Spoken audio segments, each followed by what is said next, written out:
Vintage Kawhi Leonard, nang ibabaw kay Nikola Jokic. Tabla na ang serye ng Clippers at Nuggets. Bumalik na ang vintage Kawhi Leonard. Pinangunahan niya ang Los Angeles Clippers sa isang dikdikang 105-102 na panalo kontra Denver Nuggets sa Game 2 nanograms kanilang first round playoff series, na ngayoy tabla na sa 1-1. Mula sa number 5 seed sa West, ang Clippers ay sumabog sa dulo ng regular season, 18 wins sa huling 21 na laro, salamat sa pagbabalik porma ni Kawhi Leonard. Matapos ang ilang taon na binahiran ng injury, mukhang ito na ang playoff run na matagal nang hinihintay ng mga fans.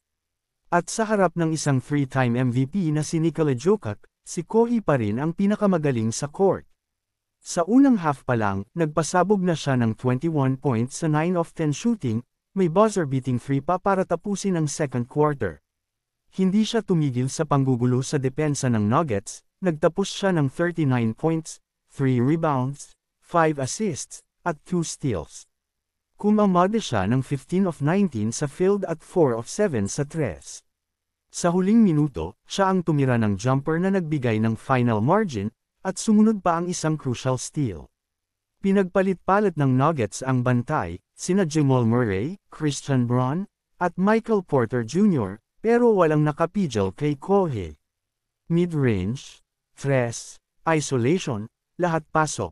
Sabi nga ni Coach Ty Lue, ito ang mga moment na pinaghahandaan ni Kawhi. Alam namin kung healthy siya, kaya naming manalo sa serye. At pinakita niya ngayon kung anong klaseng player talaga siya. Abangan pa ang mga susunod na NBA updates dito lang.